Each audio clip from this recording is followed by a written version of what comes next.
Be focused, be valuable, find your possibilities.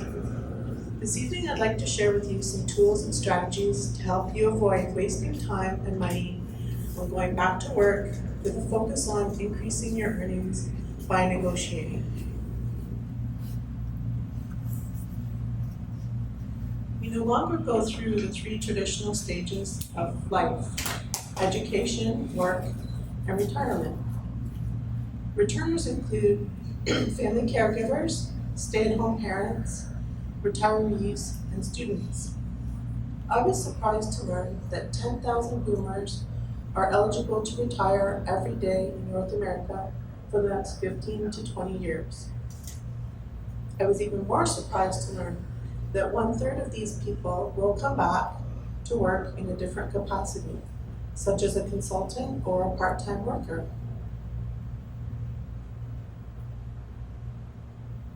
Before I left the workforce, I had a college diploma in marketing and 14 years of working experience. I was a cashier, bookkeeper, retail store manager, customer service rep, inside sales rep, and a buyer. I had completed the 4 basic principal courses that I needed to get my certificate in purchasing, but not completed all of my required courses for my final designation. So I had to start asking myself, how and where do I start? What I did was I combined the problem-solving skills with the gap analysis on the earlier slide I showed you, and I just started. Back in those days, there was no return to work programs, there was no type of support for that. So I reached out to our supply chain organization and I contacted the lady in the membership department and I negotiated a free 1-year membership with them.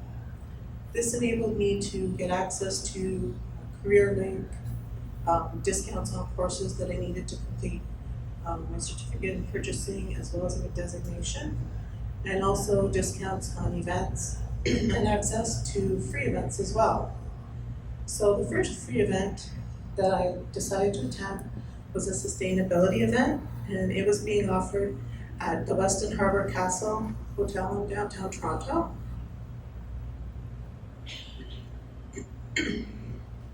So you can imagine being home for 12 years and then all of a sudden walking into this is a little bit overwhelming. So what I did was I thought, well, how am I going to best prepare myself to walk into the conference room with 200 or 300 professional peers? After being home for 12 years, it's a little scary. So what I did was I went out, got a haircut, bought a suit, created a networking card out of stock cards from Staples, just ran off a couple hundred of those, got my free pass, and hopped on the GO train. Well, the next 45 minutes, I tried to convince myself that I would be able to walk into a large conference room full of a couple hundred professional peers, vendors, and presenters.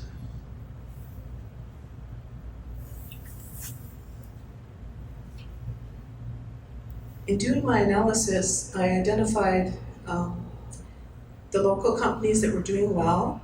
Then I looked at the 3 positions that they were hiring for. From there, I looked at my skills to see what compared to the postings that they were looking for. And that's how I formed my game plan. I took the gap analysis and ranked them and went from there. So I had to do this in the most cost-effective way because with 3 little boys at home, it's not an easy challenge being out of the workforce. So I asked for some manuals for Mother's Day, asked for a PowerPoint manual and a Visio manual, and I taught myself those programs over the summer. Just got out the manual and sat with a laptop and went through those. And I'm really glad I did because the first workshop I had to complete to get my designation, my certificate, was a communications workshop. I walked into a room full of like this, 20, 30 people, and the instructor said, welcome, have a seat. Tomorrow you're gonna do a PowerPoint presentation. I was like, okay, I'm really glad I did teach myself that skill. And it's a technical skill that I didn't have before. So the next thing I looked at upgrading was Word and Excel. I had taken those in college, but really hadn't touched them much at home. with the kids. So I went to an adult learning center, and they had a free one-day course for each Word and Excel program. So I thought, well, it's free, what the heck, I'll try one day. While I was there, I asked the lady if I could look at the manuals, because I knew I had to get at least intermediate or advanced standings in these programs to be competitive in the workforce.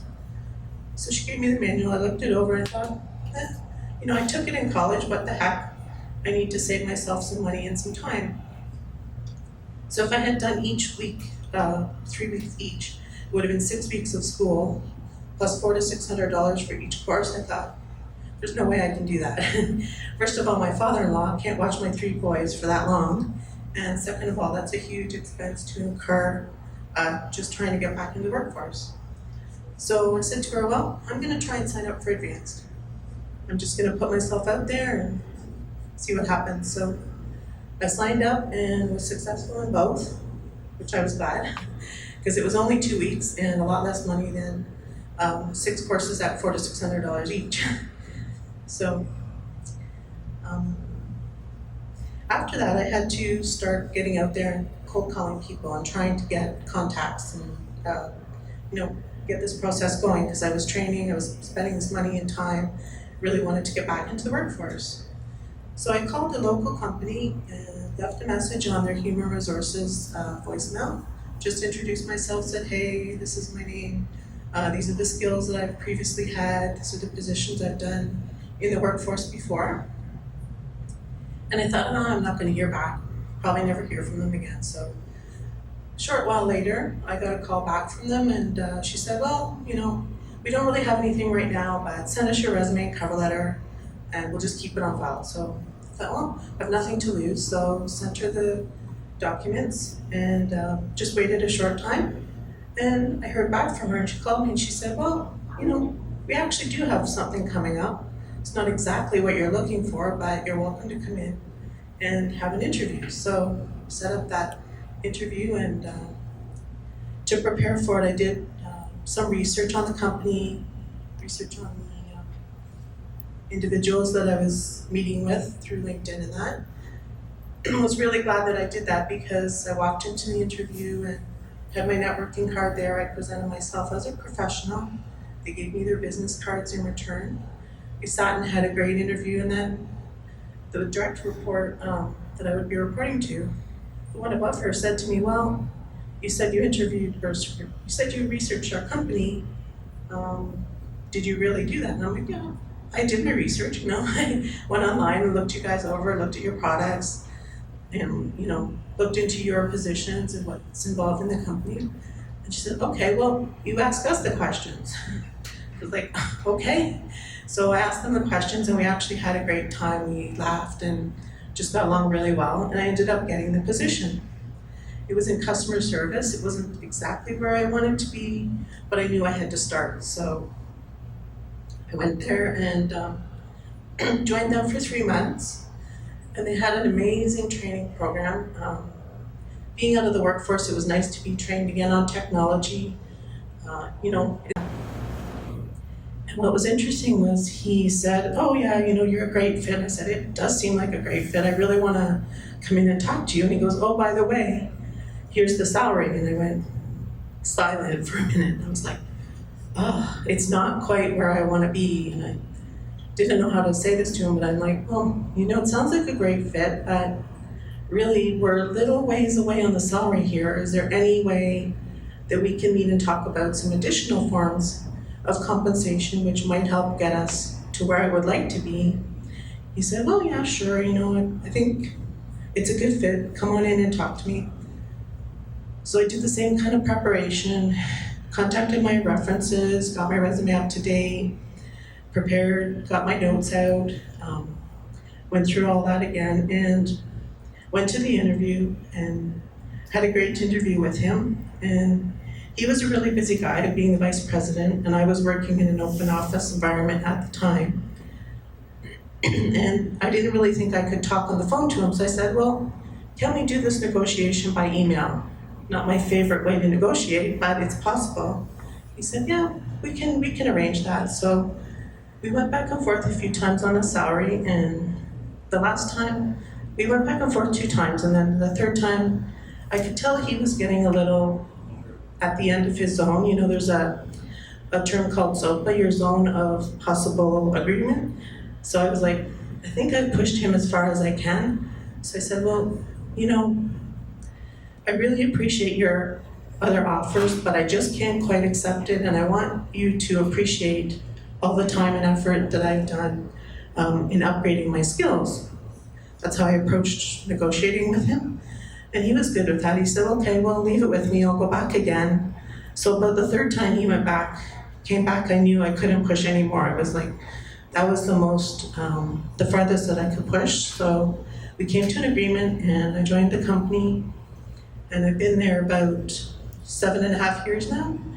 I started as a supply chain analyst, then went to planner, lead planner, and now supply chain manager. So it was successful for both of us and a good fit for both of us.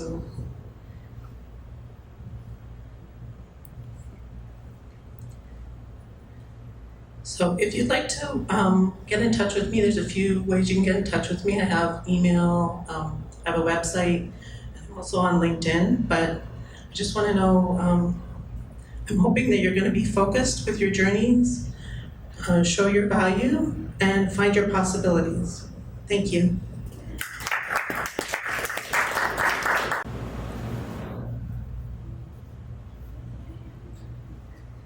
I have a question on the email negotiation. How did that go? What can you share with that? Okay, yeah, so like I said, we went back and forth a few times, and it's sometimes people are a little nervous to wrap a negotiation up quickly, and that's not always a good thing, because quite often what you'll find is you think you got what you wanted, but when you walk away, you realize, oh, wait a minute, I could have asked for, more holidays, or I could have asked for paid professional days off, or paid dues, or there's so many different additional forms of compensation that you can ask for, that if you do negotiate quickly, you tend to think you did well at first, but then you walk away and you come back and you're like, oh, I really forgot to consider this other form of additional compensation I could have explored with the company. So I encourage people that even though you think you should negotiate quickly, sometimes it's better to take time and work through for both parties. I'm just curious about how much of this was like You stole me. The negotiation? Sorry, the negotiation part, or? like just getting from the beginning. Yeah. Yeah, Like it's, a huge amount. yeah, like I did a Visio timeline for myself. Like I said, I taught myself PowerPoint and Visio, and in the Visio timeline, I made milestones for myself. Like, I wanted to upgrade my typing. I wanted to learn Visio. I wanted to learn PowerPoint. I wanted to get a reference, like a current reference. So what I did was, every time I saw myself doing something, I saw my timeline getting to where I really wanted to be. So it was kind of like reinforcing the challenge, because after 12 years, like walking into a room full of a couple hundred people was not an easy task for sure. I actually met an editor of our purchasing magazine. I skipped over that part. I met the editor of Purchasing B2B in that room, and she asked me if I would like to share my journey with her. And I actually ended up writing an article before I got my first job. So that kind of gave me a little bit of a boost.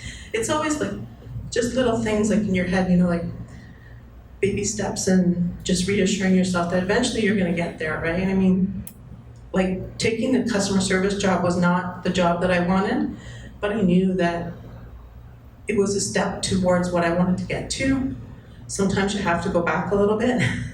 It wasn't fun, believe me. I was on a headset with, it was a very technical environment, like explosion-proof products for oil rigs and gas stations, and like it was really, all the connectors you see, and fiber optics, there's a lot of training and learning. So yeah, to go from being home to being in a headset environment where you're hooked in and you're being timed and you're being monitored and you have to do monthly reports, and yeah, it's fun. It's a fun challenge. I already have a mic here. Actually, I'm just hearing you talk about the commutes with the kids. I'm like, it's resonating 100%. and I only have 2 kids, so I have probably like way smaller of commute. So I'm just like, commend you for everything that you were doing with, what is it, you said 3 kids? Yeah, we have 3 boys. Now they're grown up, and I'm sorry to tell you guys, but it doesn't get any less busy. It actually gets more busy. We have one that just finished college, one that's off to university in September, and one that's in grade 10 in high school right now. So yeah, the commute, you just sit on that 401 and you're thinking to yourself, I could be doing a million other things that are more valuable than sitting in my car. I just couldn't do it anymore.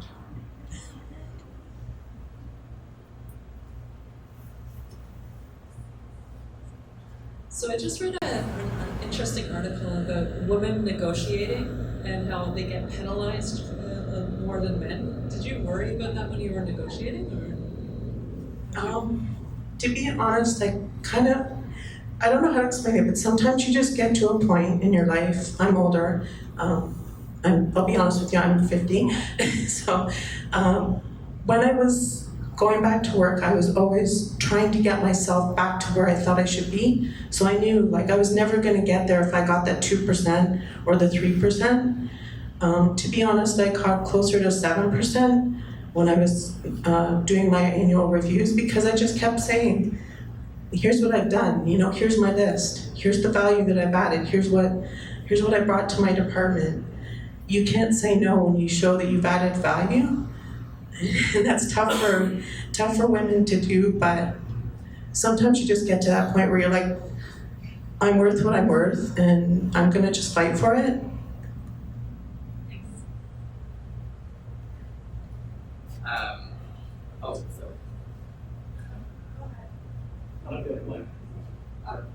What sources of encouragement did you seek out while you were going through this journey? Is that from like your family? Were there any resources you ended up networking to? Yeah, like I had the support of the supply chain group because I negotiated that 1-year membership, and that was really a nice thing to have because it gave me access to like the career link, and it gave me access to networking events. My family was a huge supporter. Obviously, my in-laws, my father-in-law was in his 70s and willing to watch 3 little boys for 1 week.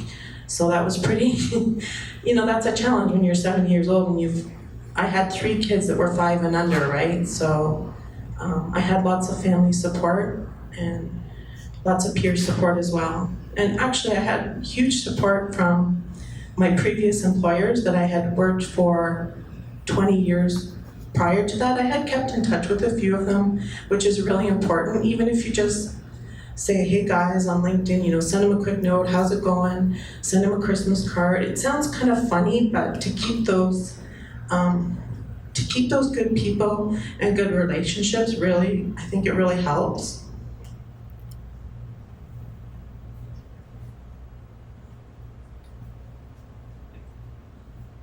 I'm just curious, like I switched careers a few years ago and found that, it took an initial step of someone taking a chance on me in a case where I may not have had the skills required. And so I'm curious for you, I'm like still figuring it out myself of like how much you think is luck versus your determination, or if it's this combination. Like how does that come into play here? And what do you do to overcome those times where you're maybe putting 20 emails out there and, only 1 response comes back? So it's Yeah, I think it's not easy, right? Like I said, I took that customer service job knowing that, this is where I may be, but I gave myself a 1-year time frame. I said to myself, I'm not doing this longer than 1 year, no matter what. I visualized I want to be in that planning department. So in other words, to be in that kind of mindset, what can you do to put yourself in the best position to be in your future self. So I really only had to do 2 modules for the technical product knowledge part for my reporting every month. But I said to myself, if I do all 50, there is no way that they can tell me that I don't have the product knowledge to move forward. So I think it does take timing, it does take luck. I was in the right spot at the right place at the right time, obviously after that 3 months, but it also takes a bit of, I don't know, you have to put yourself out there. Like, I went to my supervisor, can you imagine? She just hired me 3 months ago. They paid a lot of money to train me, and then I went to her and said, hey, I want to be in the, in her position. So it's a combination of many things, and sometimes it helps if you just prepare yourself to be that future self